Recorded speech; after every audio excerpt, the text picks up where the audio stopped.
didn't know what was happening to me. I thought I was gonna die.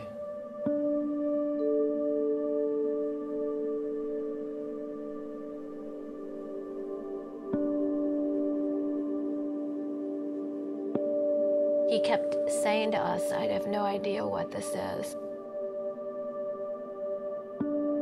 I've never seen this before. I've never heard of this before. We don't know what's wrong with you.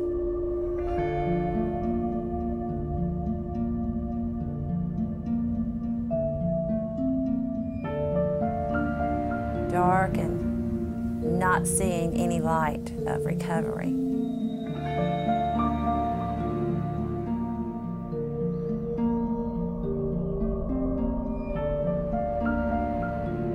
We have, I think, a horrible epidemic. When enough people are sick, it's going to be who's answering for this, what did you know, when did you know it? What kind of a breakdown or series of breakdowns in the medical system can lead to a setting where you have an illness and people walking into their average doctor's offices may or may not be likely to get effective treatment for it? I would never have thought that a bacteriological infection producing the havoc that it produces can become so politicized. The truth can be so brutally distorted. When we moved to where we are now, and the people we bought the house from said to us, be careful of Lyme disease, and then we met all the neighbors. Every house, for sure, had at least one case, and many houses had, all of the family had been infected. All of them were sick.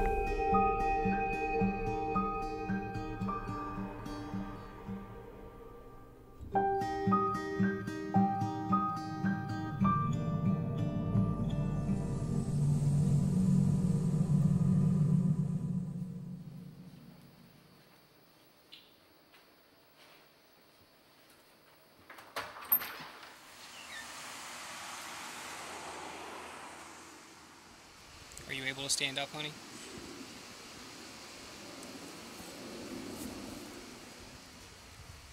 All right, I'm going to shut this off so we can take you back in the house, okay? Good, good.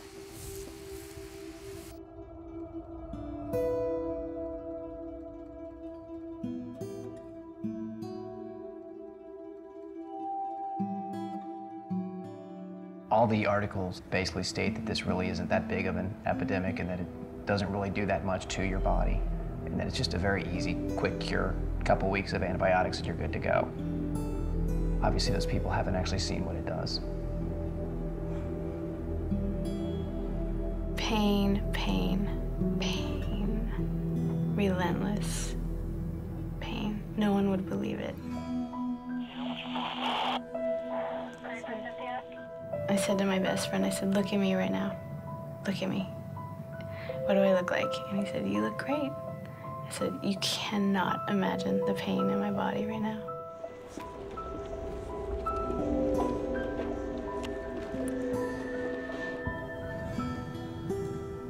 My case was sort of cut and dried. A, I was a park ranger. B, I knew exactly when I was bitten and I saved the tick and brought it to my doctor. C, I had a red rash. And D, I had a rather classic case of neurological Lyme disease with all the usual trimmings. But I brought all that to the doctors, and it took 5 doctors to figure it out. I don't think you're sick. I don't think there's anything wrong with you. Everybody's telling you it's in your head. You know it's not in your head. We don't think there's anything wrong with you. There is nothing wrong. We've done your labs. Your labs are fine. You're fine. There's no medicine for someone like you. You're an attractive girl, and obviously, you don't feel like you're getting enough attention.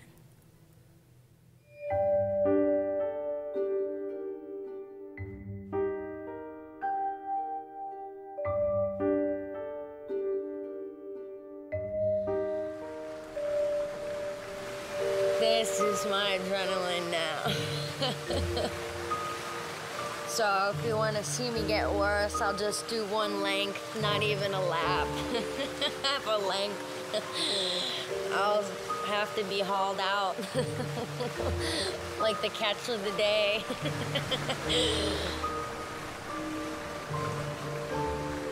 She's become very, very good at hiding symptoms. It doesn't matter how bad she is. I mean, the girl cannot get out of bed, and her catchphrase is, "I'll do it myself." I can do it myself. That's right. I mean, she can do it. I can go grab something in 30 seconds, or she can take 4 hours to crawl across the house, and she will not let me go get it. I know what my bad days are like, and I do my best to try to prevent them. So to know that I could get worse, that's not something I'm looking forward to. The unknown is pretty scary.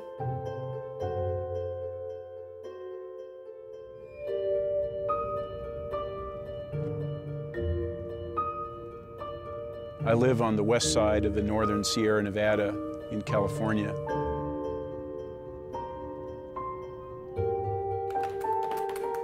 I'm a writer now.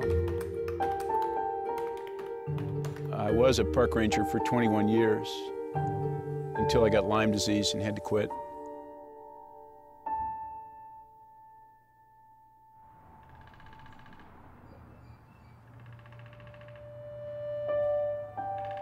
It began with profound fatigue.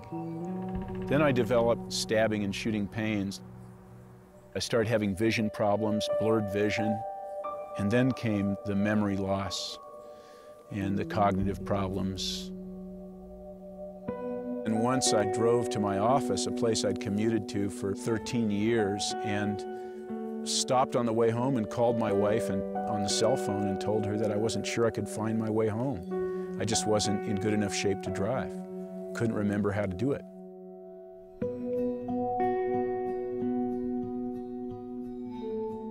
If I hadn't had any kids, I might have killed myself. My life was so uncomfortable to be in that I don't know that I would have wanted to be here had I not had stronger family connections, you know, kept me here.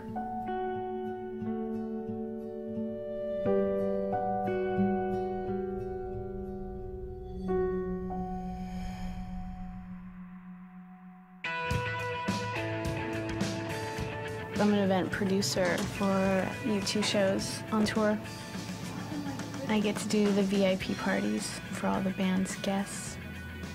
I've loved this band since I was a kid. I mean, I had the freaking personalized license plate.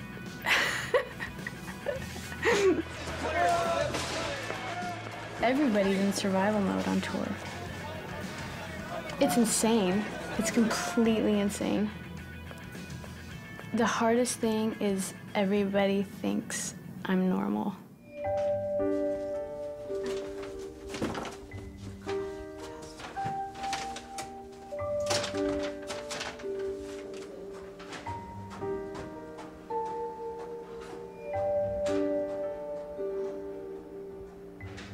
At home, I was in bed feeling just so sick and just searing, searing pain. It got worse and worse, and I started having pretty bad neurological problems. I got to the point of just do or die, just go for something instead of sitting in my room, rotting in my bed.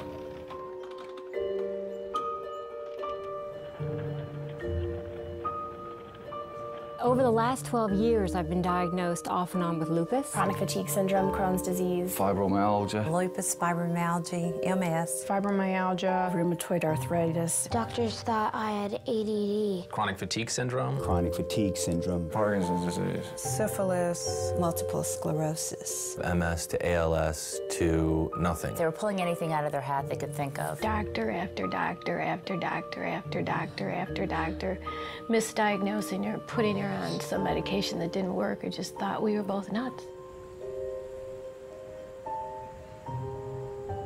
There's evidence that Lyme disease has been around for a long time, but here in the United States, it was the early 1970s when a Connecticut mom looked around her neighborhood and noticed something was not quite right. Well, I was frightened, really, and doctors, were insinuating that it was all in my head. In the 70s, we were all having strange symptoms, headaches and stiff neck and swollen joints. As I looked around the neighborhood, I realized that there were others that were having swollen knees and rashes. Finally, when our symptoms just weren't going away, I decided to call the state health department and report this mysterious disease that seemed to be coming to our area.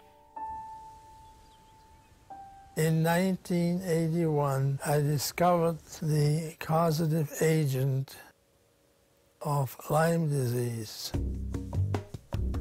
My discovery was published in the Science magazine and considered as a breakthrough. We didn't know how to treat it. It was a newly described germ. It looked like syphilis under the microscope, but that's as far as we got. We also didn't have any idea how widespread it was, how much suffering it caused, and the controversies to come. Lyme disease is caused by bacteria, the Borelioza spirochete. It's spiral-shaped, so it can drill through tissue and get into just about any part of the body. The most common form of transmission is through the bite of several species of tick, commonly known as deer ticks. There's bacteria inside the tick, so when it bites you, it just starts sucking up your blood, like Dracula would do. While it's like sucking in the blood, the bacteria will be released, and then it just gets into the blood, and it gets into your heart, and then your brain, and then you have Lyme disease.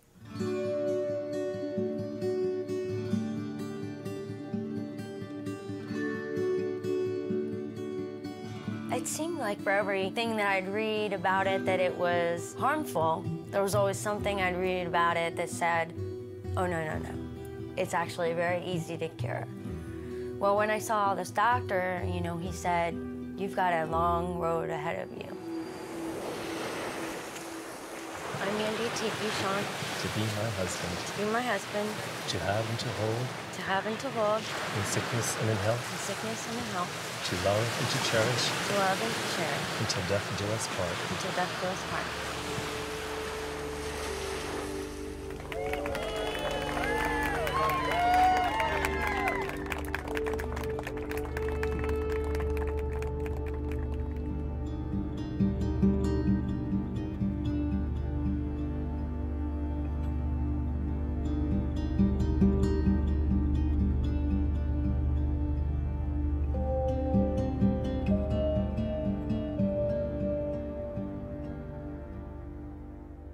It's not the pair husband and wife that excites me. There's no difference in how I feel about her now and how I felt about her then. We'll see if he says that when I'm starting to get treatment. I'm all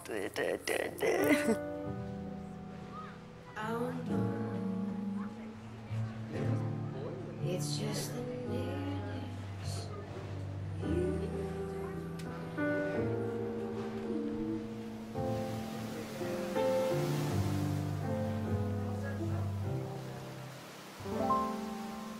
I think like a lot of people who've had Lyme disease, I've been led to wonder why it's not being treated with the kind of seriousness that it deserves.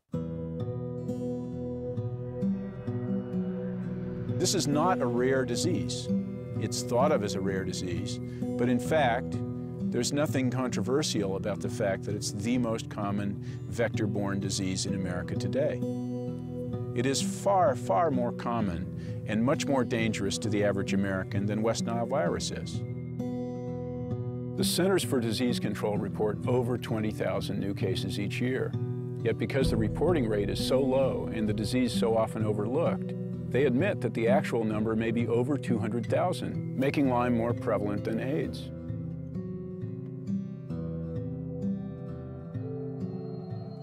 Since 1991, the rate of cases has doubled, yet government agencies and the medical establishment seem to be downplaying the problem. The number of cases of Lyme disease went way up in this country last year, up by 41% to be exact. A record number of Lyme disease cases have been reported in the state of Maryland this year. New cases of Lyme disease are up 50% in Massachusetts. The CDC admits there are at least 10 times as many cases out there. The entire neighborhoods and whole families are being debilitated by this infectious disease. Health officials are now calling it an epidemic. I think there are hundreds of thousands of people out there who have Lyme disease who have no idea they have Lyme disease. There are doctors out there who aren't looking for it. He just kept saying, you don't have Lyme. You don't have Lyme disease. You don't have Lyme. He told me that there was no such thing as Lyme disease in North Carolina. Lyme disease doesn't really exist in Tennessee. You can't have Lyme disease because you haven't been to these areas in Long Island or this area in Connecticut. I've been told it isn't Lyme hundreds and hundreds of times. Are you sure you have it? How do you know you have it? Why do you say you have it? He slammed his fist on the table and said, "Don't talk to me about Lyme anymore." It is a national health crisis that is completely and totally being ignored and squashed. What is going on?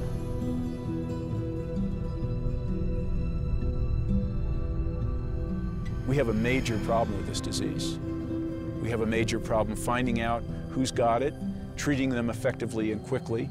It's far more expensive to treat in late stages and less effective than it is early. And yet we don't respond early enough with many of the patients, and many of them get to late stage and they're sick for the rest of their lives.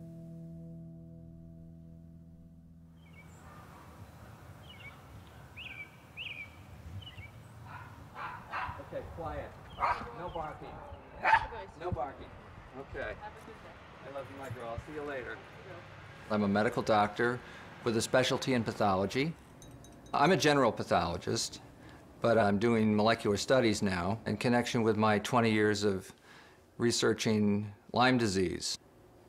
The research is something that I do after I've done my day's work, and if I have energy left, I work into the night. So I do the research on my own time.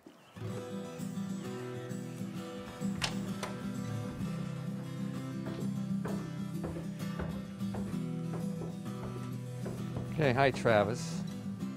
My lab assistant, Travis. This part of the cellar is mine. The rest of the cellar is for other things in our life, like Christmas ornaments. This is my microscope. I've owned this for 20 years. It's a research microscope. My work is building bridges between what I can see under the microscope and what is going on in the human body. The orthodox, conventional view is that the bacteria that causes Lyme disease doesn't stay around very long inside the human body. That will be disproven. And we will enter an arena now where long-term chronic infections will be embraced by the medical community, and the patient will benefit. Ellen McDonald is doing frontier research about the role of Lyme disease, Borrelia infection in neurological illnesses. And he's doing it against substantial resistance in the traditional academic community. I'm one man working alone, and there is great skepticism that my work has meaning. And I'm working hard to get some evidence to say that there is some meaning. And time will tell.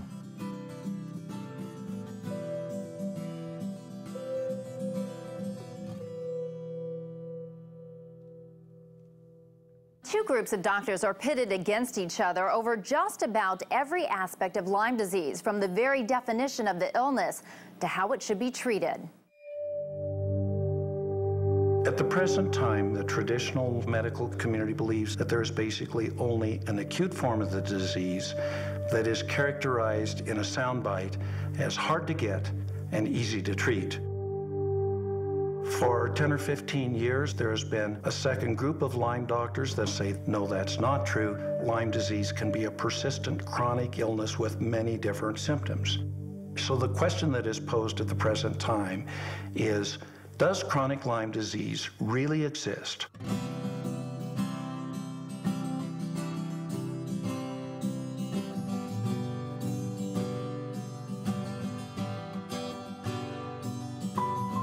We are driving from Orlando up to North Carolina. It's a little over 500 miles, which is the closest spot that we have to Florida that actually has a clue about Lyme.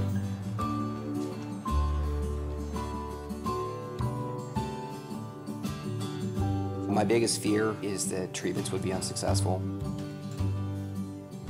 She could continue to have a downward spiral. Neurologically, she could have things that are irreversible.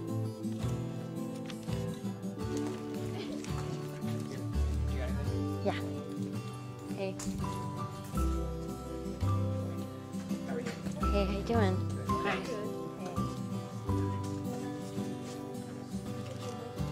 Okay.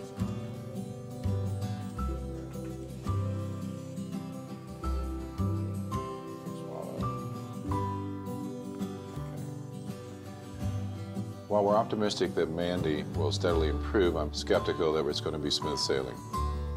She's so fragile, and her central nervous system is so irritable. It doesn't take a lot to set her off. We have to figure out what's the best way to treat you intermittently, to get you to the best place so that your immune system is more in charge. So that's a tricky business. He said, well, we're gonna have to do 6 to 8 months of antibiotic therapy. We'll have to put a catheter in, to your superior vena cava, and then you're gonna probably get worse. So I said, well, by worse, do you mean like emergency room worse? And he said, yeah. Let's just do one at a time. Let's do this one, and this is as needed, right? The lorazepam, and here are your supplements, that's fine. These are all fine. What I sense is that we're at the beginning of something that's going to be huge, just like I had that feeling in 20-some years ago with HIV. I've been seeing people from all over the country. They're sick, they've got a complex illness, they're being ignored. It's going to be an explosive area of medicine, and we're going to learn a lot about chronic illness. And I think that's going to help healthcare in general tremendously.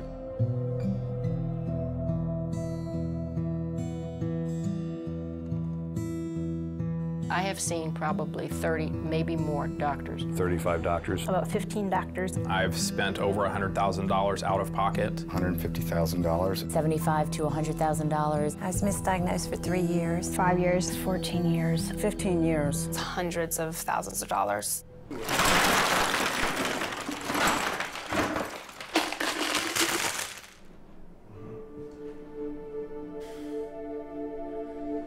I'm guessing that my case, which could have been controlled with probably a single bottle of doxycycline, at the time I was bitten, probably would have cost something like $25 or $50 total, plus the doctor visit. As it is, I'm guessing that my case is now amounted to $75,000 to $100,000.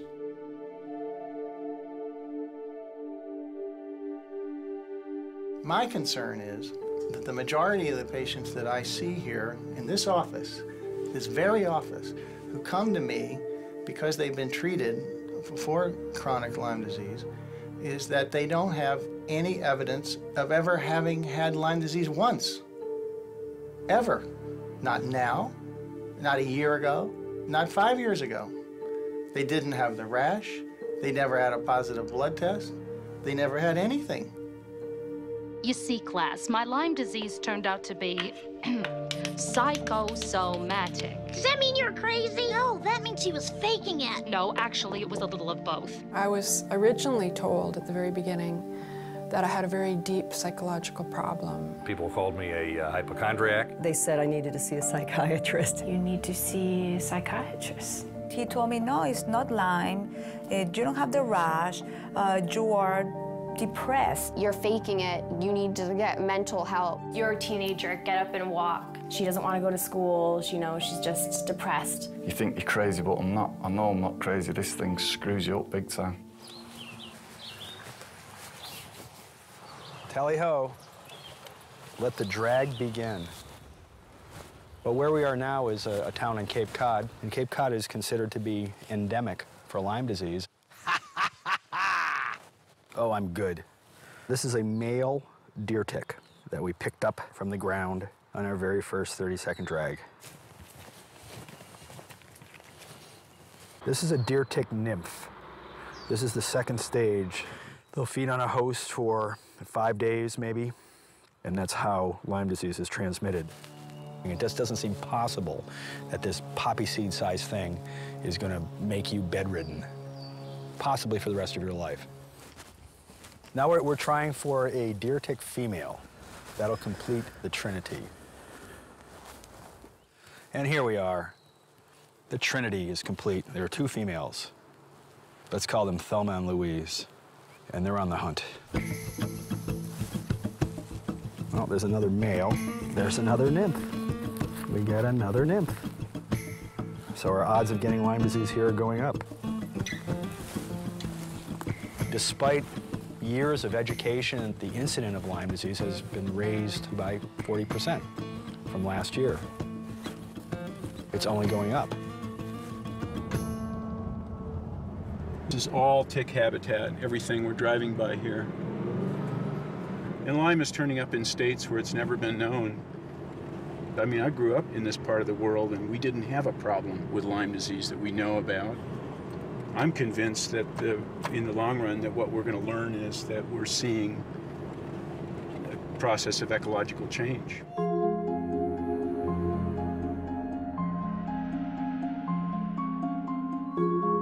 We're living in the largest extinction in 65 million years of other forms of life. While many species are dying out, viruses and bacteria are finding new opportunities. Warming climates, jet travel, and human expansion into wildlife habitats are favoring diseases that jump from animals to people. Diseases we're not prepared for. It's possible that years ago the patients were only getting pure Lyme disease, and this might explain why the literature, there's such a disparity, where some people say, oh no, Lyme doesn't look like this. What we're now seeing is these ticks are containing multiple organisms. They're not just containing Borrelia burgdorferi, the organism that causes Lyme, but they're containing Ehrlichiosis, Babesia microti. It's a malaria-like organism. When you get Lyme and Ehrlichia and Babesia and Bartonella henselae, cat scratch fever, and Mycoplasma fermentans and viruses, the immune system gets overwhelmed. I'm not sure years ago all of these co-infections were present as they are now. Now the patients who are coming in to see me are multiply co-infected. They're much, much sicker, and it's because it's no longer just Lyme.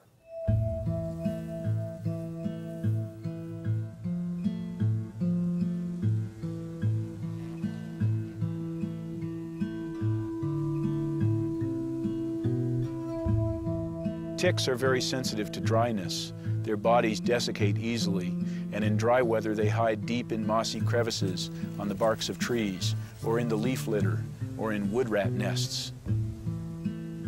Damp weather, however, makes them more active, and they come out and stand around on the tips and branches and blades of grass by trails like hitchhikers at a freeway on-ramp. I want us to see clearly how things are really going with nature. We have not succeeded in developing any level of independence from it, nor, in fact, are our bodies in any way independent of it. We've always said, well, you know, sooner or later, some of the damage that we do to the earth can come back to people. But I think at some visceral level, we've expected we could evade it. And I think now maybe some of that bill is coming due, and we're beginning to see some ecological changes that are capable of invading people's bodies. A spirochete is a parasite, like a virus is a parasite. It has to adapt to different environments. So you could have a very virulent, disease-producing organism. You could have one that likes to go to the joints and doesn't want to penetrate and cause injury in the brain. You could have one that goes to the skin. One of the hallmarks of the onset of untreated Lyme is a multi-system involvement. Different parts of the body, things changing and moving around.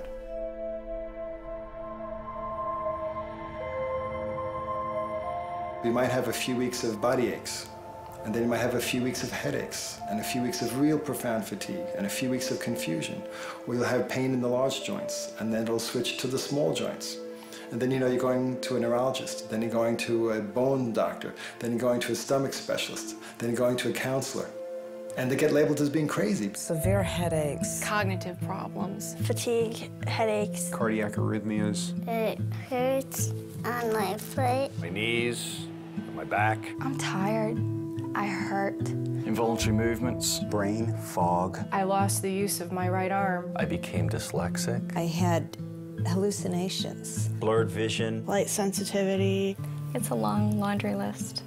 The tests for Lyme disease were developed more than a decade ago. They were controversial back then, and in all this time, no better tests have been approved, even though almost everyone agrees there are problems with the current tests. About 50% of people who actually have Lyme disease are negative in their test results with existing methods.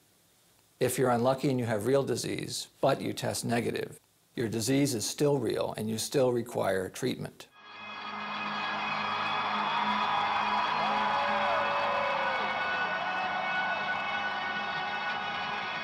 When I got diagnosed with Lyme, I thought, great. Oh, fantastic. Finally I'm going to get rid of this thing. Course of antibiotics, I'll be good to go. I could never have imagined that it would be this long with the possibility of being forever.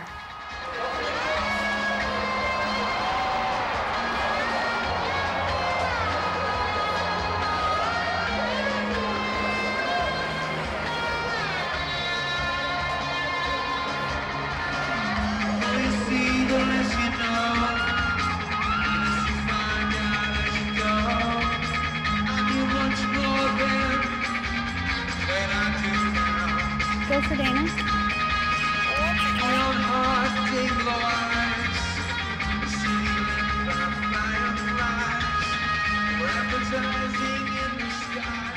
I'm very scared of actually when the tour ends because I feel like my body will collapse. I'm a little afraid. You know, I'm definitely going on adrenaline, and the pain's getting worse and worse, and I'm getting, you know, more twitchy neurological things. This is a brilliant distraction.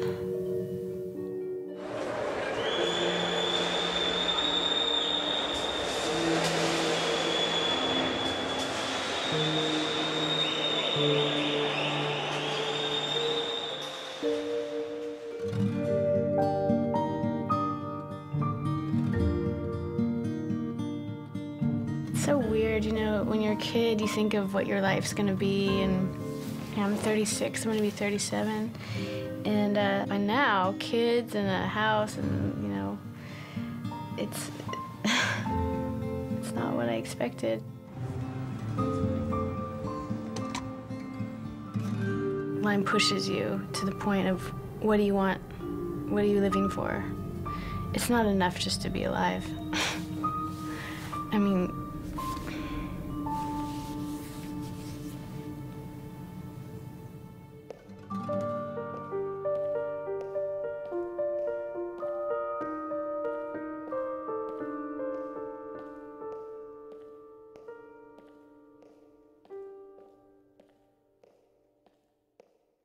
This is the height of the season for baseball, summer vacations, and Lyme disease. The disease is now being reported in almost every state, and it's reached epidemic levels in some parts of the Northeast.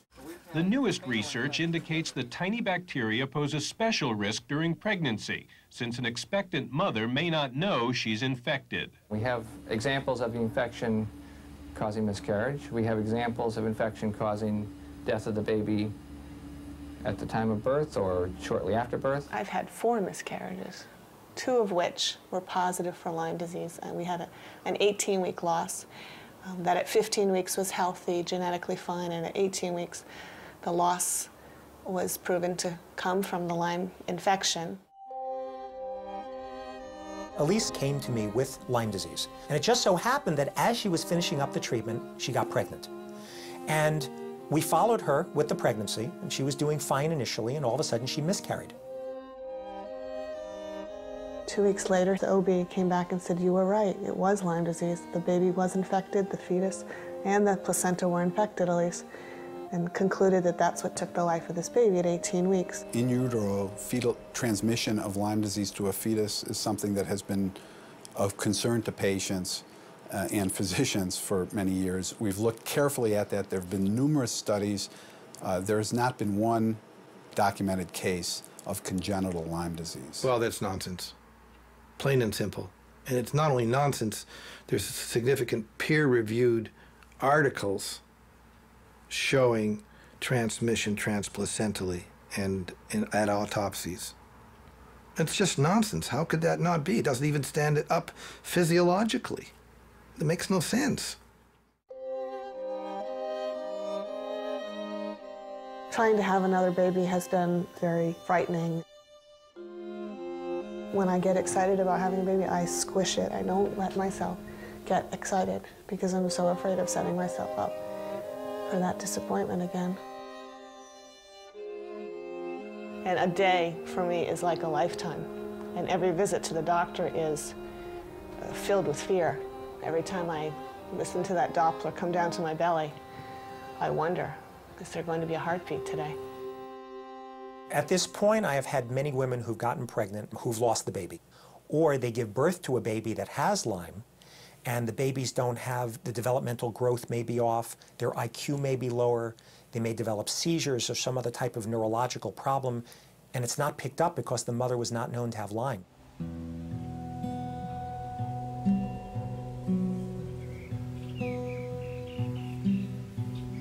You can't imagine this. How could you?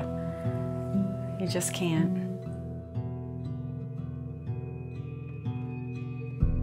Hi, my name is Jared. Before my Lyme disease got so bad, I was able to talk. Now I have to use a communication device. I wasn't a real healthy pregnant mom with him. Well, in retrospect, I realized that I was sick. I had Lyme disease, and I did not realize that that's what was going on.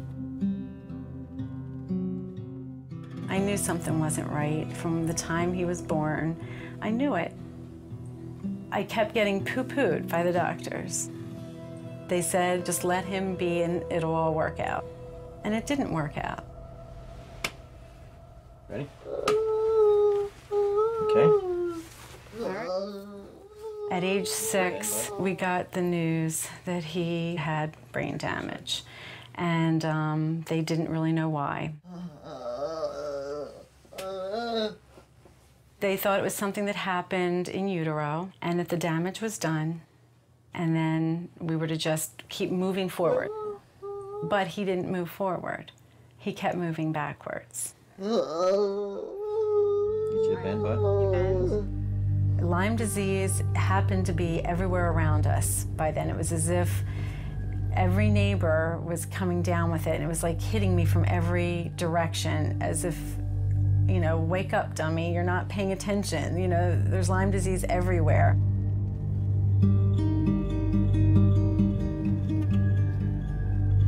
There's a gentleman who lives right up on the hill up here, and his previous wife passed away. She had Lyme disease, and now he's remarried, and his new wife has Lyme disease. This man here was very ill from Lyme disease. And the house over here to your right, those people had it. And same with the lady that lives here. She has it. I put a lot of faith in the doctors. I believe them. I want to just shake them and say, how many more kids are you going to let go untreated because you're not recognizing what's happening here? I've never seen a child who's had late-stage neurologic Lyme disease. We just don't see late neurologic disease in children.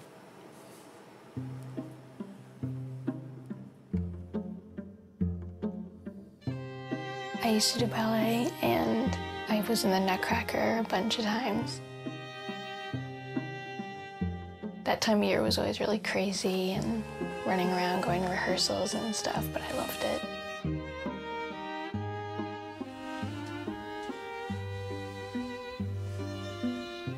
Her ankle was bothering her. Then her right knee blew up, and they tapped into it, and they found that she had late-stage Lyme, and it was in her brain.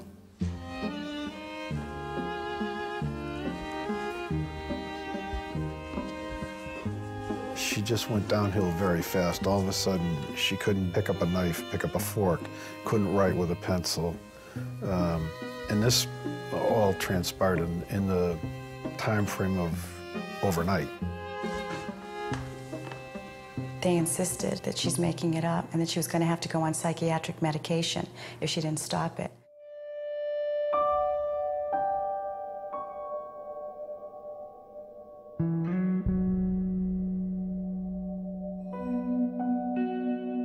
Rock bottom to me was that summer before we went to see Dr. Jones. She couldn't hold her head up. She couldn't sit up. She couldn't talk anymore.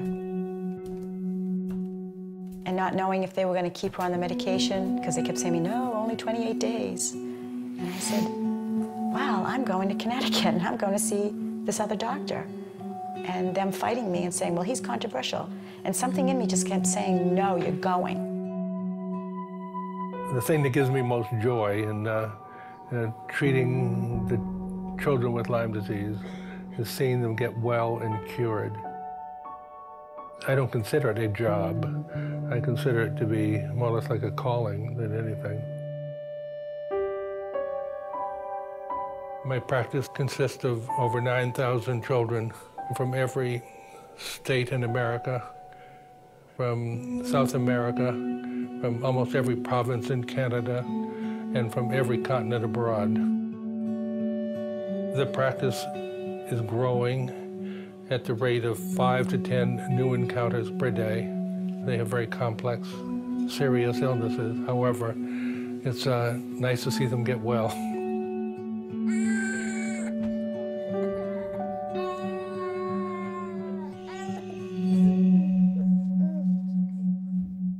Some of the Lyme literate physicians are practicing medicine that is widely outside of the standards of medical care.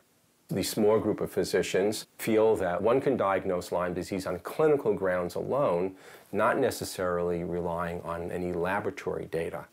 And then furthermore, long-term antibiotics are the right treatment. That has never been shown in any double-blind controlled randomized trial. I've worked here for 8 years, and I've seen many patients come and go, and I've seen the success he's had in his treatment regimen. Yes, we do treat aggressively, but I think that's what works. In a way, it's like the perfect storm of diseases because of the timing of a couple different events in the history of medicine. 1980, the United States said it was okay for government institutions and universities to patent and profit from live organisms.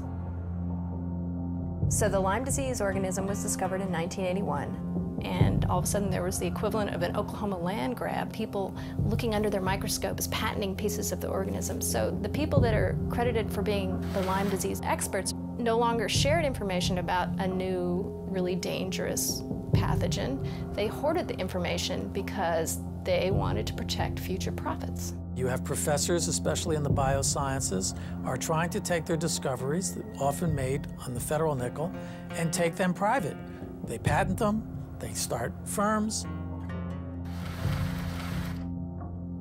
What's commercializable is driving the research agenda in too many cases, not what's medically necessary and what's medically useful.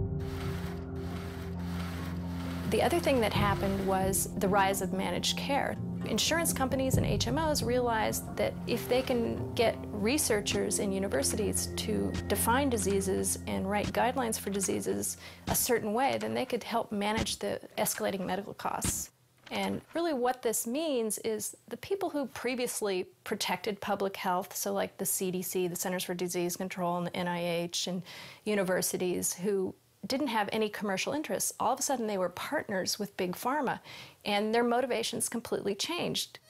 We no longer had oversight and checks and balances in our scientific system in the US. It was rife with conflicts, and just now, 20 years later, we're beginning to see what happens when you have unchecked conflicts in medical care.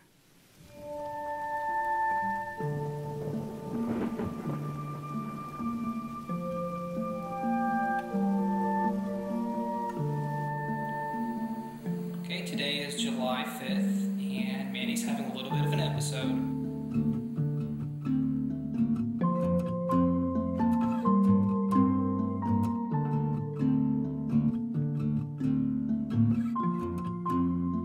It's a feeling of being trapped within your own body. So it's like being wrapped up real tight like a mummy. So you can't move anything. And then having tape across your mouth. So you can't say anything.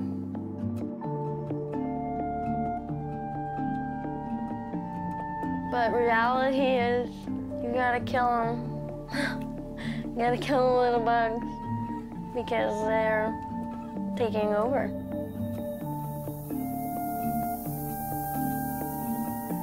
No, I was okay. I was adapting my life to what was going on. Now I want it back, so it's a war.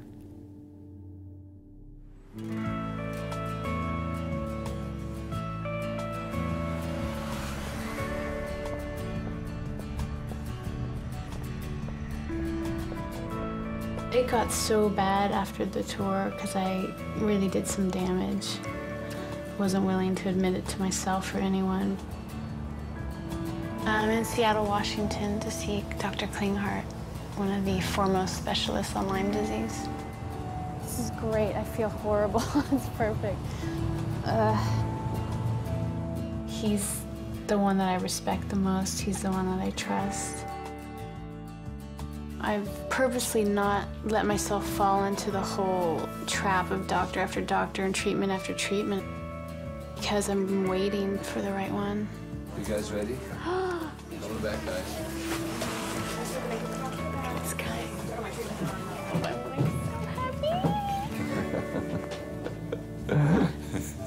Really? Nice to see you too.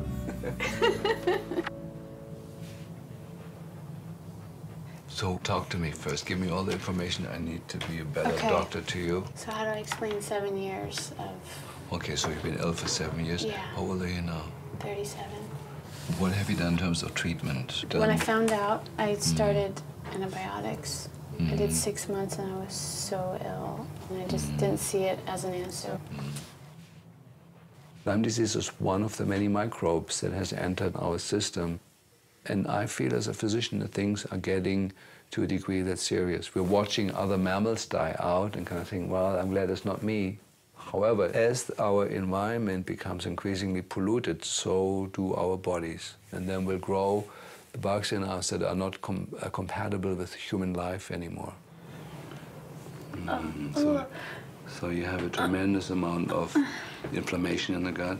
The Lyme disease, leads to a suppression of the immune system, and then you grow these things in you that we're always exposed to. So I'm just going to first do just a few neurological tests on you. So you have a little bit borderline Babinski reflex. There's an upper motor neuron sign. That means you're sort of that significant levels of toxicity in spinal cord or brain, which is a way for me to stage how close you are to possibly developing like a more serious thing like MS. Older people often get Parkinson's after they've had undiagnosed Lyme, or Alzheimer's. Younger people tend to, especially women, tend to get MS. That really struck me today, how much I've been in denial of this illness. I mean, I've been feeling really twitchy and just shaky, a lot of neurological stuff that it's like I can't deny it anymore.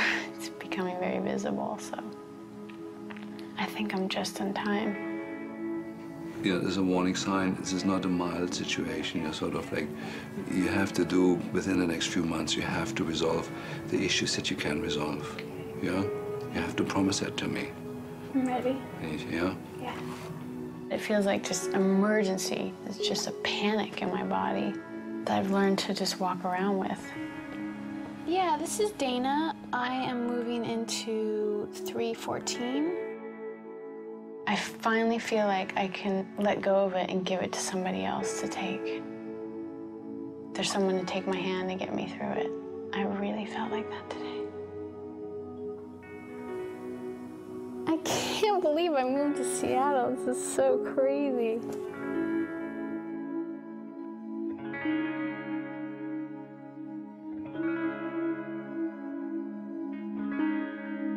The spirochete that causes Lyme disease is Borrelia burgdorferi and related Borrelia. The model that I have used to try to understand all of the possible things that Lyme disease can do is the syphilis model. Stokes, Modern Clinical Syphilology, 1945, W.B. Saunders publisher.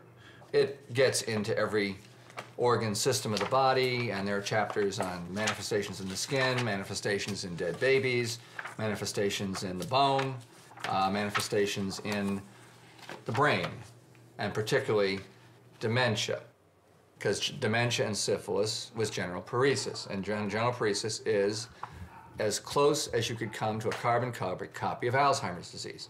The diseases are exactly the same. If a spirochete, syphilis, could cause dementia, why couldn't the Borrelia spirochete, over a long, long, long period of time, cause Alzheimer's disease? I extracted DNA from 10 Alzheimer brains that came from the Harvard University Brain Bank. These are the Harvard brain DNA extracts in this tube.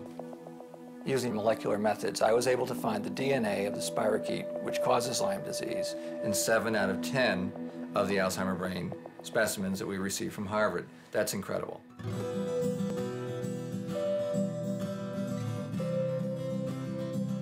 The results of the experiment could not have been predicted in anybody's imagination when 7 Alzheimer brains gave me essentially the same thing, which is part spirochetal, part human, linked up in one molecule.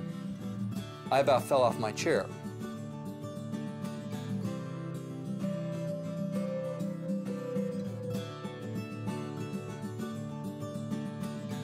If my dream comes true someday, that will redefine the practice of medicine. That will redefine the lives of millions of people. Since spirochetes are the cause of neurodegenerative diseases and syphilis, could it be that this spirochetal infection, Lyme disease, is partly or wholly responsible for some of the neurologic degenerative diseases we face in this century? Alzheimer's, Lou Gehrig's disease, Parkinson's disease, multiple sclerosis. Those are named conditions for which no cause is now known.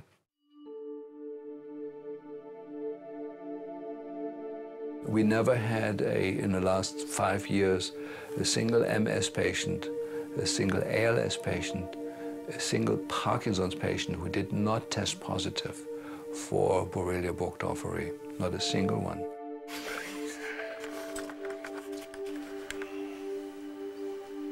About 3 years ago, I became ill with the disease that was ultimately thought to be ALS or Lou Gehrig disease, and it prepared to die within about 2 years' time.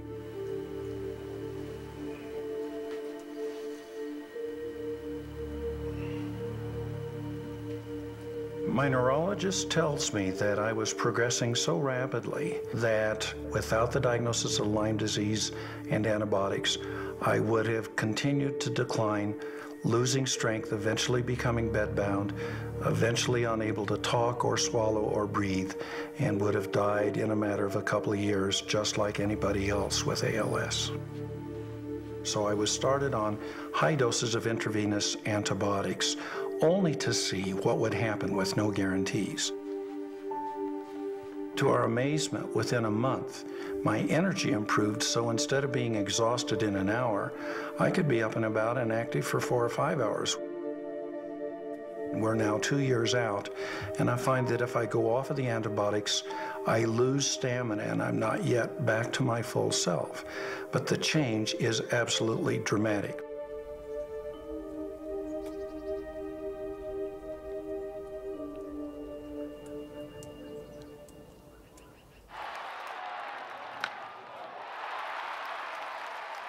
I said, I'm not getting tested. I said, there's no way. There's no way I have Lyme because I've been told by the best doctors that I have Parkinson's.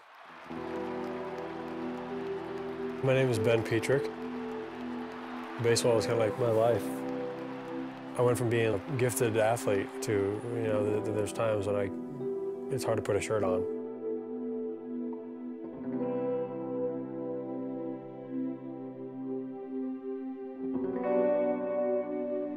I've been out of the game now for almost 2 years.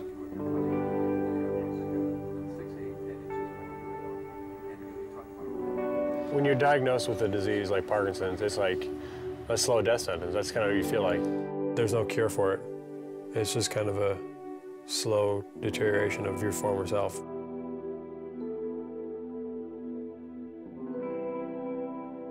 Recently, in the past month, I've been tested for Lyme disease, and a test came back positive, and so I've gone and seen Dr. Martz in Colorado Springs.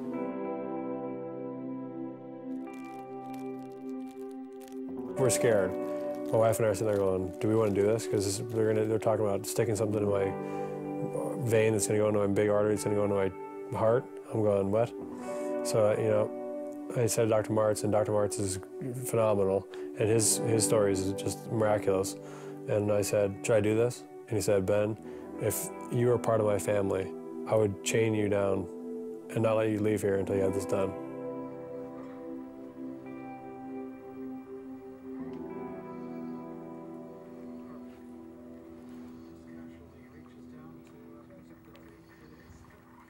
Six months into the Lyme treatment, it's without a doubt better. I mean, there's no question in my mind. I feel like I'm getting back to being myself compared to what I have been in the past. I think it's night and day.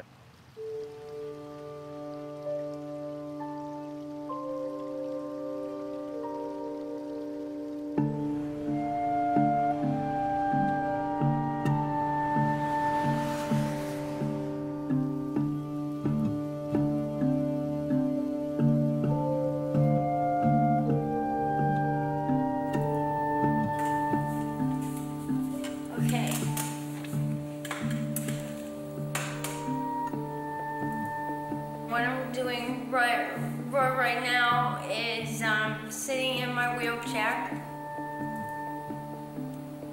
Sean doesn't like to videotape it.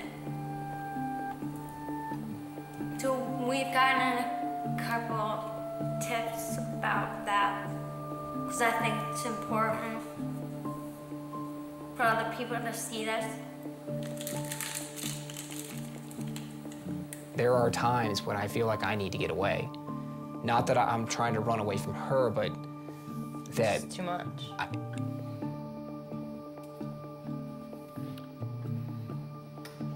Sometimes I need to go and do the things that I used to do before this started just to feel like, okay, that life is still there.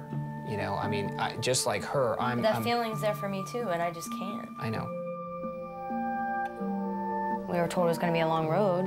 That doesn't mean that I don't worry about it driving a wedge. It doesn't mean that I don't think that maybe at some point Sean might change his mind.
I'm extremely nervous about having this child.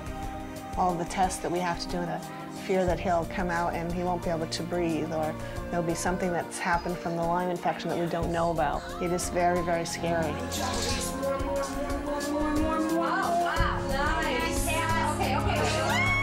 Push, release, push. Here comes your baby.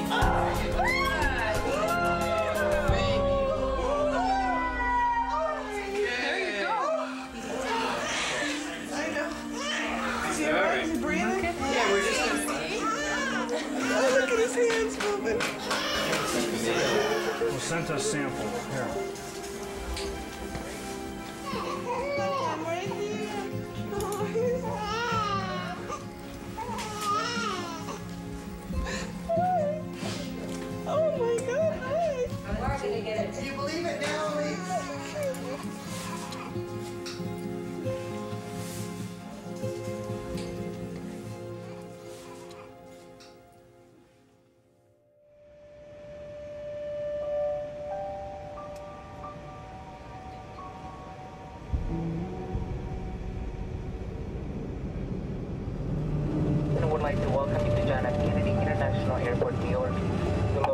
time here in New York is 9:30 a.m. Well, here we are in East Hampton, New York, a place I probably never would have seen if I hadn't gotten Lyme disease.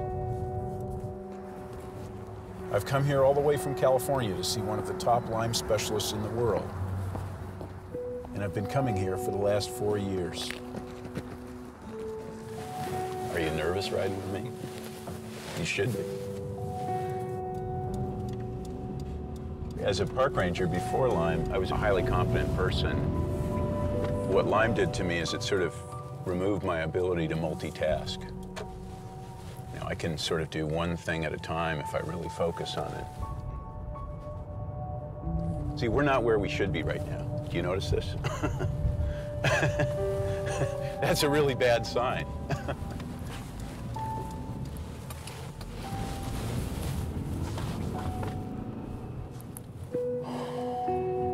It's frustrating, you know.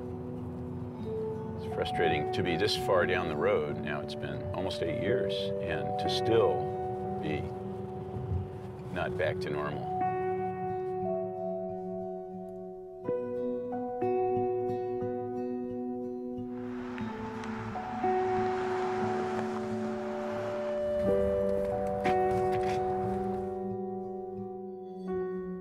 When did you start the combination therapy? Last year, right? Yeah, I've been on it for a year. Are you still improving, or have you hit a plateau? You know, the truth is, I've hit a plateau. How much antibiotic is enough? How many symptoms that are still present reflect an active ongoing infection versus just damage that's going to be there forever? And we have different things we can do. One thing is you can be objectively retested. We could consider adding another drug. A third option would be just the opposite. Give you a drug holiday, stop things, see where you stand. The last time you tried to do that, you definitely got worse. This time it may not be. We've seen that a certain subgroup of patients, and it's not a small subgroup, it's a lot of them, do need ongoing open-ended maintenance antibiotic therapy. Somehow the spirochete can learn to live within the body and not be killed. It can hide from the immune system, it can hide from the antibiotics, and both at the same time. And there are patients who sometimes are on open-ended years of therapy because of this very problem. We have not been able to demonstrate the persistence of the bacteria. So to treat for months and months is really based on guesswork, on conjecture, and not based on any scientific data. If I had not been able to find doctors who would soak me in antibiotics for years, you wouldn't be talking to the guy that you're talking to right now. The folk myth is somehow that antibiotics are bad for you. I just have to say they're certainly not bad for you if you've got a fatal infection.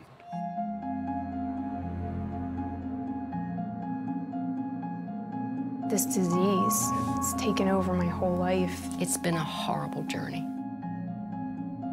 Every day driving home, I would think of driving a car off the road or something like that. I said to my mom, you know, it would be okay with me if I didn't wake up this time. I said, God, take me home tonight. It was not even a request, it was a demand. What's gonna happen to me? What's gonna happen to me? I don't wanna die. I am scared. I'm very sad, because I don't know what to do. I'm going downhill, gradually down, down, down, down, down. The worst part is knowing that you're just not a normal person.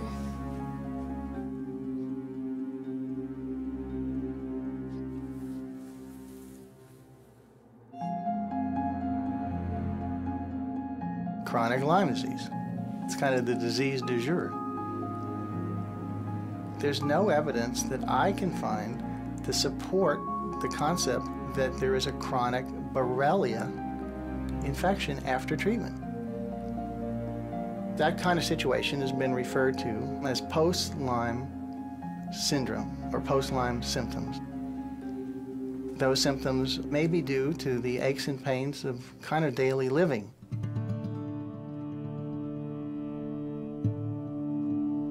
The Infectious Diseases Society of America just published their Lyme disease diagnosis and treatment guidelines, and it's been a huge disaster for the Lyme disease community.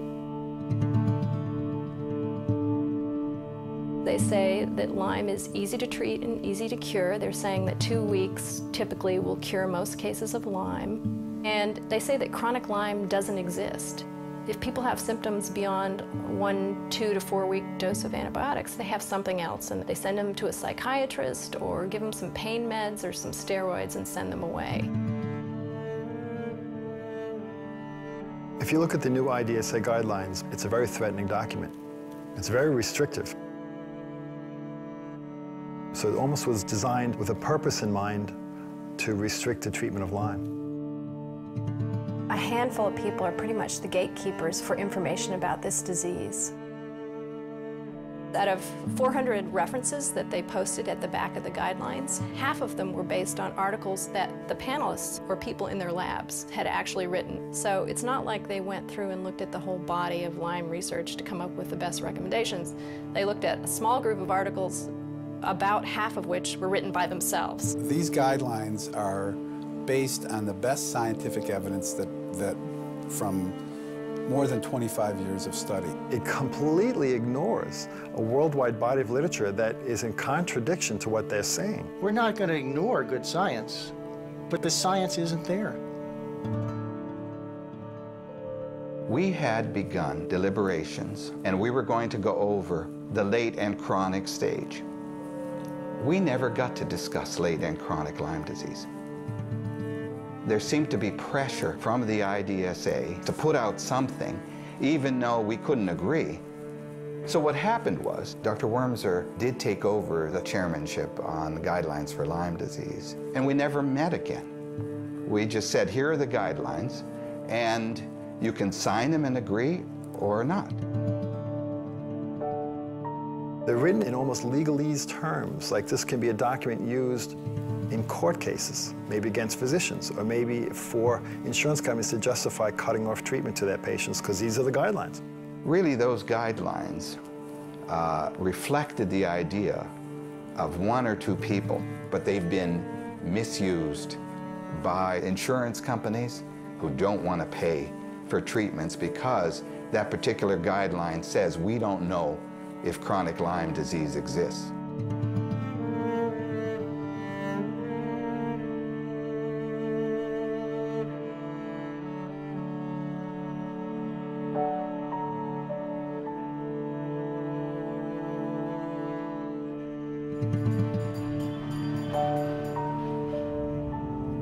Well, the insurance company has refused to pay $10,000 worth of bills having to do with my trips to see Dr. Burscano. They have now required me to see another doctor. This particular doctor apparently is a fellow who works mostly for the insurance company. What he'll do will be to cite the IDSA position that there's no such thing as chronic Lyme disease to support a conclusion that the insurance company's already made about me.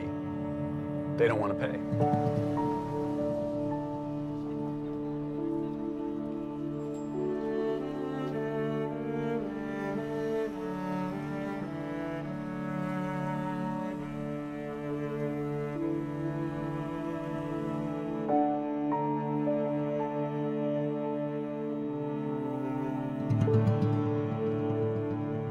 Rather than make the assumption that 2 to 4 weeks of antibiotics is enough, where did anybody get that idea from in infectious disease? Tuberculosis is not treated in 2 to 4 weeks. Hepatitis, a year to treat that.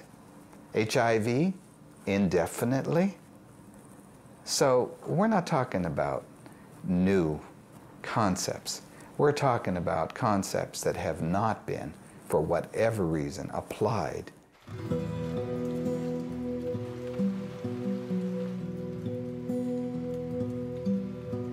This doctor's controversial diagnosis and treatment of Lyme disease with powerful intravenous drugs could very well cost him his medical license. The evidence will show that Dr. Jimsek believed the IDSA guidelines to be flawed, to be wrong. I respect the IDSA tremendously. I belong to the IDSA. The Lyme philosophy is run by about 12 people who have been doing the same 12 people for the last 15 years, and they haven't really changed anything. I tried to influence the IDSA through a series of letters with the president and the chairman of the Guidelines Committee. We pleaded with them to open up the process about Lyme guidelines. He's been working really hard for the last year to try and get the IDSA board to listen to his suggestions for the treatment of chronic Lyme. And now he's before a medical board review, and it makes you wonder, you know, is this a retaliation? Furthermore, for each of these patients, Dr. Jimsek prescribed a course of not oral, but intravenous antibiotics to be administered to the patients for months on end. Long-term antibiotics provide no additional benefit. And it's not that this is safe. There are many complications to long-term antibiotic therapy. I was a patient of his for 7.5 years, diagnosed with Lyme's disease, wholeheartedly believed him, and never had Lyme's disease. My wife did not sign up to be a test subject. She was told she could be cured for the disease that she supposedly had. 3 years ago, you wouldn't have thought she'd live another 2 months. He literally saved her life, no question about it. If I hadn't seen Dr. Jemsek, if he wasn't available, I don't know that I'd be here talking to you. If Dr. Jemsek doesn't get cleared, there's a message that's going to be sent to the other doctors in North Carolina that it's not safe to take a Lyme patient on and treat them. We can't have that happen. I don't know what we would do. It is difficult for doctors who want to stand up and help these patients because it is a political disease and an economic disease as much as it is a bacterial-borne infection. My office was stormed by the Board of Nurse Examiners. I got a letter around 2000 saying that I was a subject of an investigation. A complaint went in from a physician to the Virginia Board of Medicine stating that I was following unusual practices in treating Lyme disease patients. Here we are in Raleigh, North Carolina, and we're on day 2 of the Jemsek trial. Oh, we're going. Dr. Jemsek's license is suspended for 1 year, stayed, and the conditions to be determined. That concludes the hearing in this matter. A Charlotte doctor must surrender his medical license for the way he treats Lyme disease. Less than an hour ago, the state medical board ruled that Dr. Joseph Jemsek acted inappropriately when treating some patients. The board suspended his license for 1 year.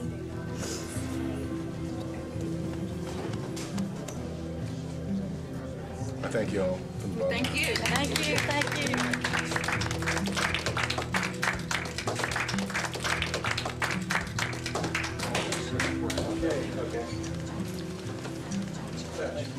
Medical boards don't act on their own. They need a complaint to initiate an investigation. And we've been told by the medical boards that the great majority of complaints don't come from doctors or patients, but they come from insurance companies trying to get rid of doctors who cost them a lot of money.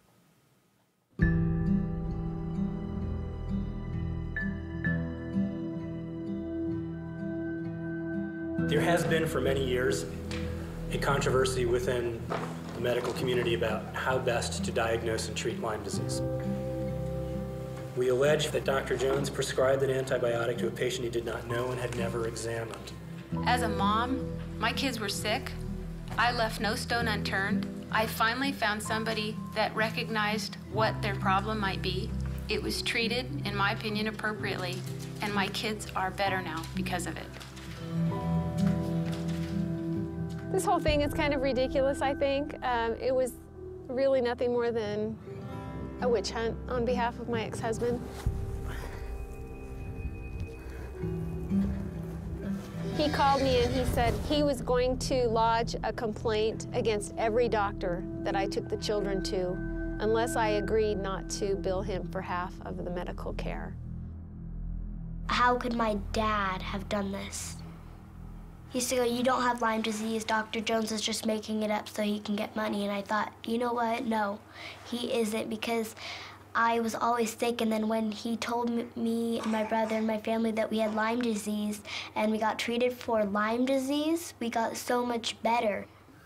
Did you testify contrary to Dr. Jones's opinion in a criminal case in the last several years? Yes. Did you ever call him a nut in public?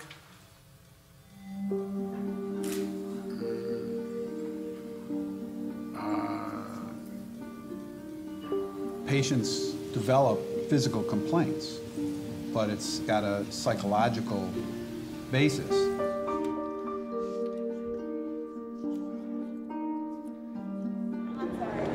Dr. Jones is the best pediatric Lyme doctor in the United States. So the implications for me is that if my son's Lyme comes back, or if we contract it again, then you'll be taking away the one person that can truly help us. What kind of response would you get if this was a kid with cancer? Everybody and their mother would say that this is inhumane. Dr. Jones is not the heart of the problem. I think the opposition, they're going to use him as an example if they can, perhaps to frighten other doctors so that they won't want to get involved in care. I was reviewed by the investigators for 4 years.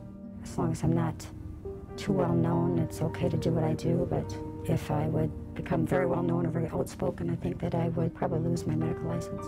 It got to the point where I would tell people, don't tell the office you're coming in because of Lyme. Just leave us alone. Let's do our work. If you don't want to treat that stuff, that's fine. But you can't make it go away. It's not going away. Dear Lord and Heavenly Father, thank you for this meal and help it nourish our bodies and help us advance your kingdom. And just let the truth prevail from it, Dr. Jones, and help him help others. In Jesus' name, Christ, amen.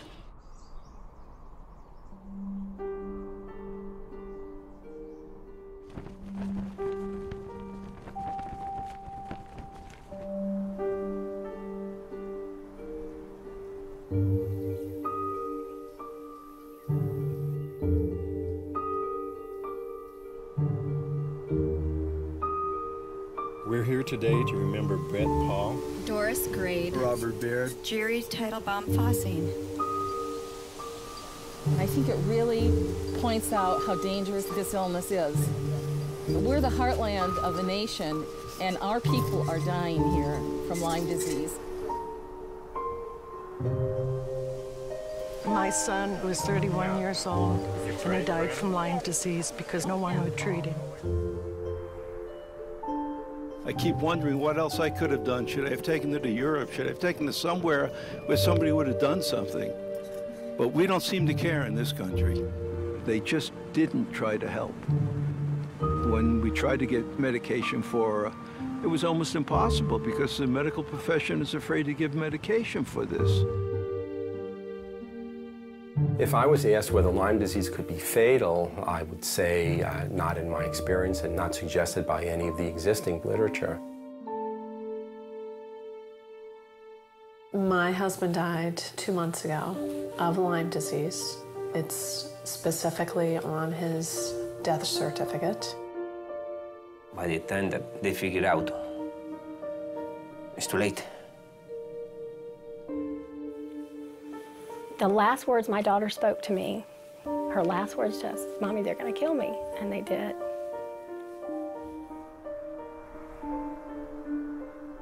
I am one of the many that will speak for her now. She shouldn't have had to die. I'm angry at the fact that there's nobody there to help me. I'm angry at the fact that this disease is being ignored. I'm angry at the fact that there's a Hippocratic oath out there that these doctors are supposed to heal me, and they ignored me. And they put a price on my life which was nothing. Nobody was there to help me. And instead, they blamed it on me by saying it was all in my head.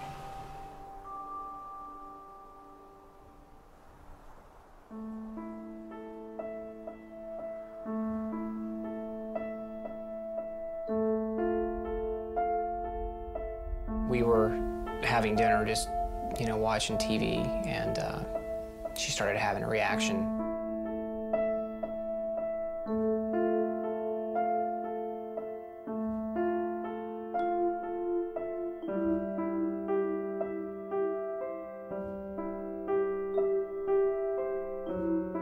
It was a mild seizure at first, and it progressively got worse.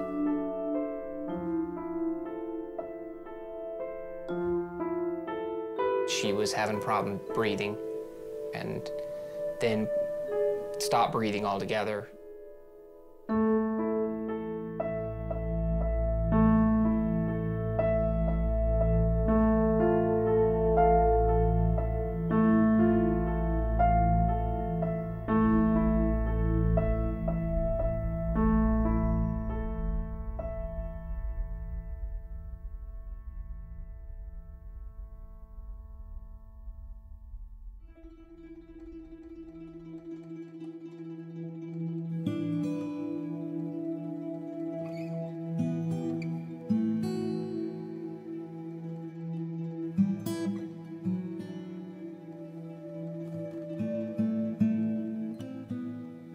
The first doctor that we met with, first statement was, Lyme doesn't do this, that's not what you have.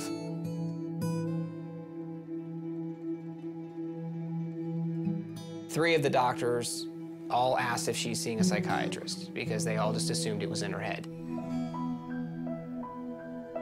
My body had been losing ability for a long time.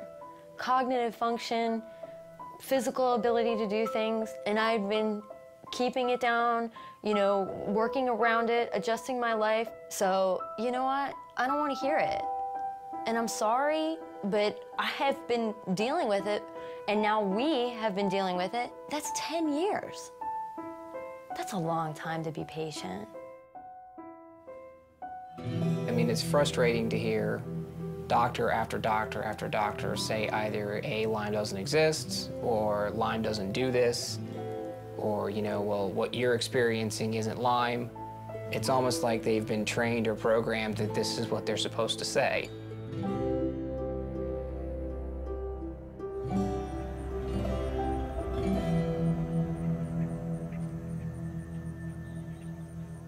It's really madness. You know, there's something wrong. I don't hear it in any other disease, never heard it in my life. So there's something funny. I don't know what that something funny is. Attorney General Blumenthal of Connecticut has taken the historic move of starting an investigation into the panel members who wrote the Infectious Diseases Society of America Lyme treatment guidelines. He believes that they have conflicts that may be corrupting their advice. Our investigation concerns whether the antitrust laws have been violated, purposefully or not, by these guidelines. They may restrict consumer choice with tremendous implications, not only for patient care, but also the economics of insurance coverage. Ideally, authors of medical guidelines should have no financial conflicts when they make their recommendations.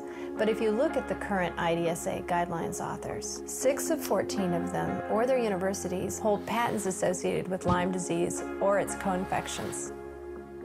4 of the 14 have received funding from Lyme or co-infection test kit manufacturers. 4 have been paid by insurance companies to write Lyme policy guidelines or serve as consultants in legal cases. And 9 of the 14 authors or their universities have received money from Lyme disease vaccine manufacturers. The fact that 9 out of 14 authors have a direct conflict of interest with somebody who's involved in manufacturing products for any aspect of the disease is completely outrageous. The Infectious Disease Society of America should establish a hard and fast rule that the people who serve on guideline writing committees not have any ties to any manufacturer that has a stake in the outcome of those guidelines. Period. End of story. There are a lot of people in the academic community, I think, that know these people are wrong, but no one will speak up. So, you know, at what point will people say the emperor has no clothes? You know, when will the voice of the people finally reach a level where the truth will come out? I mean, I think the truth will eventually come out, but how many more people are going to suffer before the truth comes out? As citizens, we ought to be astonished and alarmed. Every year, it is thousands and thousands of people suffering. This is a total disgrace. Right to the IDSA. Chronic Lyme disease exists.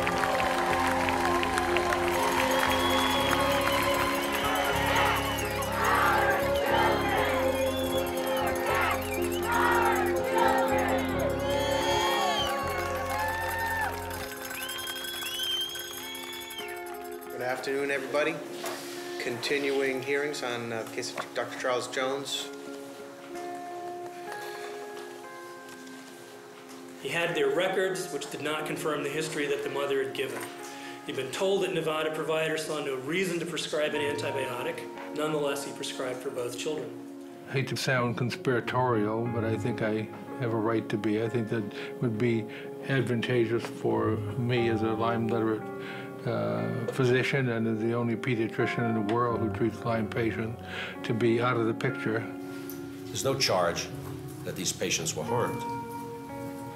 In fact, how do we get past this big elephant in the living room that these patients were treated successfully and are now doing very well? I'm 78 years old.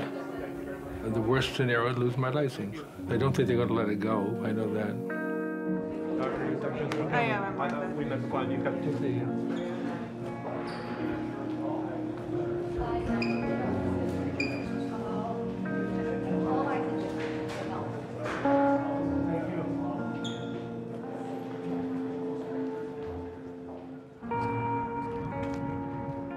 We all love Dr. Jones. He's like a father to me.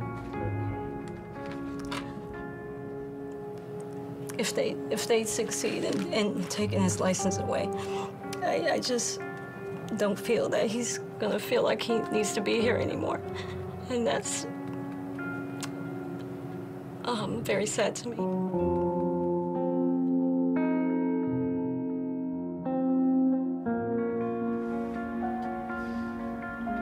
I don't know where my daughter would be without Dr. Jones. We call him the Lyme Pope.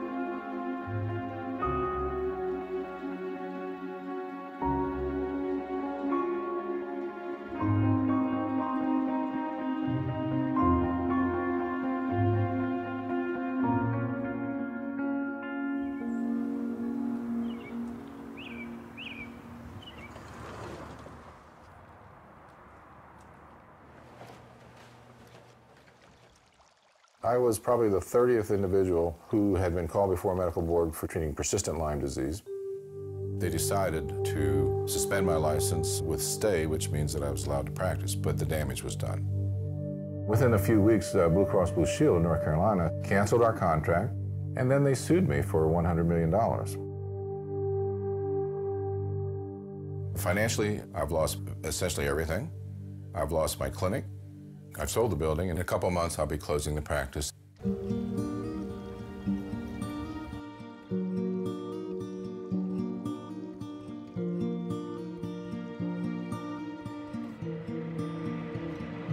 They had the vision loss, and they were starting to lose their hearing there. They were really young when you were losing it.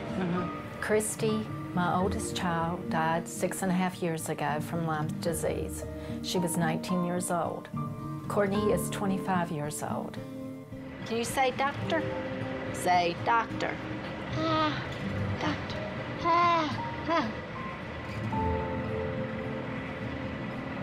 I'm glad somebody stepped in and helped you. That you found the right people. Yeah.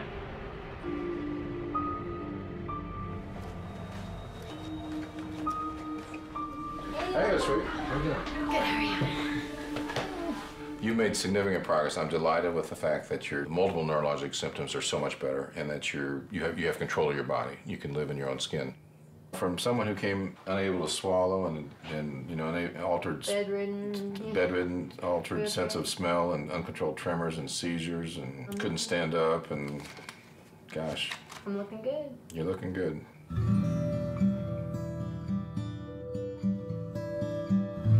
Well, my greatest fear is that, you know, like some of the couples out there who have Lyme, that both of us will be impacted by it and that he would have gotten it from me. You know, he's complained about a lot of aches and pains. I'm not old, but I'm getting older, and there's things that I'm feeling that probably happen to everybody. Like one of my eyes right now, I gotta go to a vision guy because one of my eyes is blurred out, and I've always had 20/10 vision. I mean, all of a sudden this eye, and it was like an overnight thing that suddenly I'm having issues with blurry vision on one of my eyes, getting headaches, which I account towards the blurry vision, but bottom line is... Mono-like symptoms. Goes horizontal, he's out. Just feeling lethargic.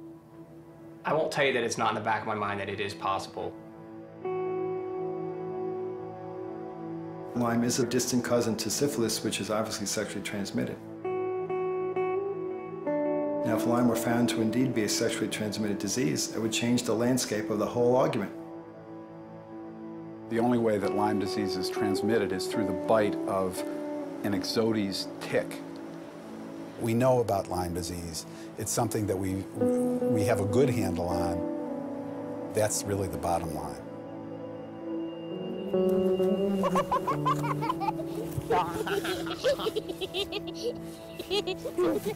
Jared is a very happy baby. He just wakes up happy, laughs all day, giggles. He just loves life. Jared's test came back positive for the Lyme antibody, which means he may be infected. He may end up getting very sick someday because of it. But we're very lucky right now. He's doing well.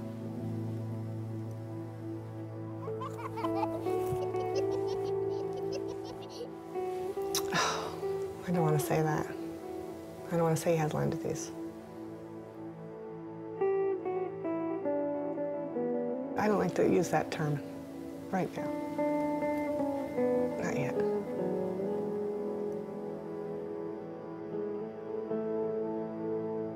The controversy in Lyme disease is a shameful affair because the whole thing is politically tainted. Money goes to people that have, for the past 30 years, produced the same thing. Nothing.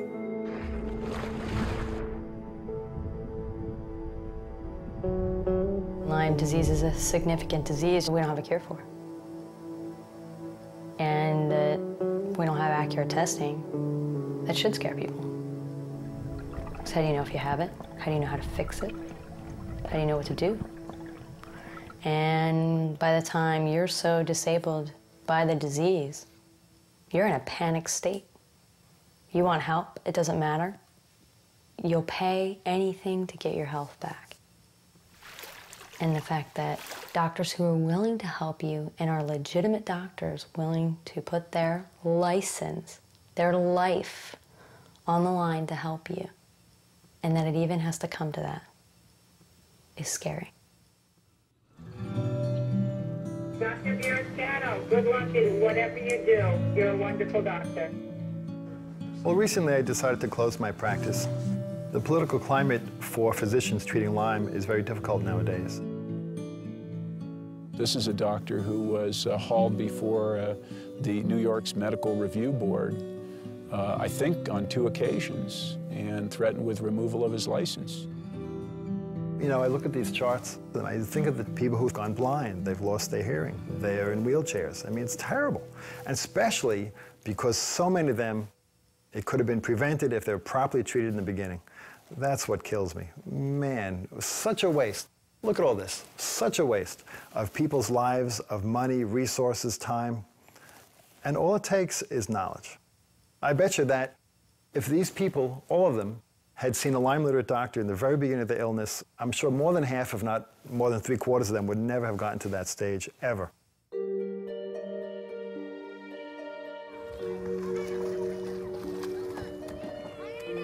Lyme can go in so many directions.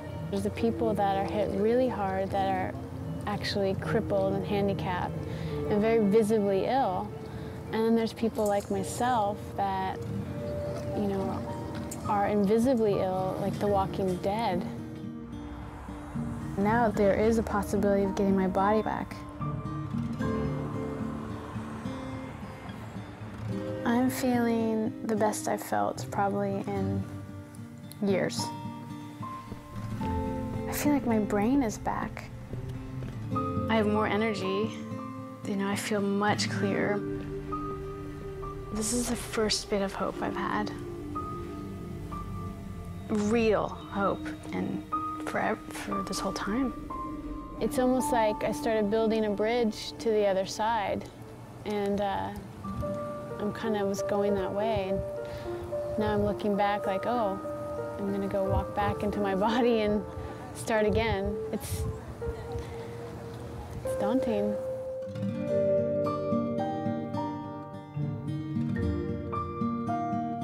I met a lovely gentleman who's been really supportive, and I don't know, for the first time it feels so good to have someone's support.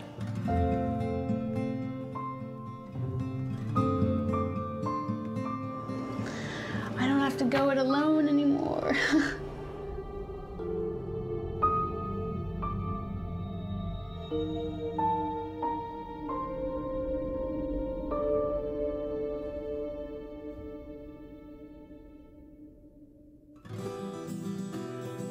I can't tell you how excited I am. This is just a marvelous, marvelous new concept. Up until this point, we had the hunch that the bug had to be hiding somewhere in the body in a form which we couldn't really put our fingers on and we couldn't really find with the microscope. One night as I was looking at the culture of Borrelia, I saw a large colony of organisms protected by a gel-like substance. And as I was reviewing the pictures, it became clear that this was very reminiscent of what they call a biofilm. The idea of a Borrelia biofilm is very, very powerful because the biofilm explains in that one word why some cases of Lyme disease are chronic, why they're hard to treat, and why after antibiotic treatment they may relapse. Because biofilms are by definition chronic, difficult to treat, and capable of relapse.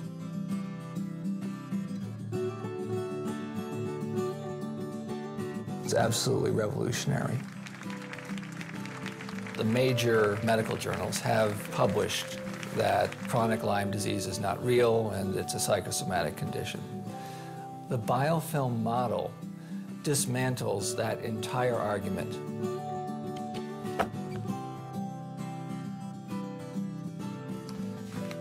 The patients were right all along. It's a great opportunity to say, aha, they were right. And they were right. They were right.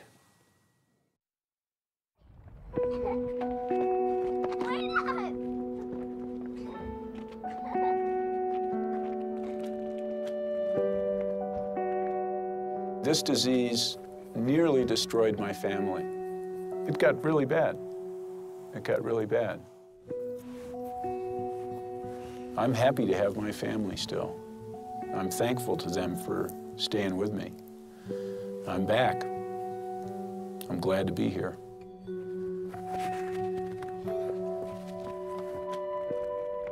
If I'd stopped treatment after even the first year, I never would have made it anywhere close to where I am now. Mind you, I had to fight for what I got. In the current system, I get maybe a month of treatment, that's it. Everything you have is what you're going to have for the rest of your life. And yet all the improvement that I've experienced happens after the third year of treatment. And then there's the phase where I start to get my life back. And that's the phase I'm in now. And it's like magic.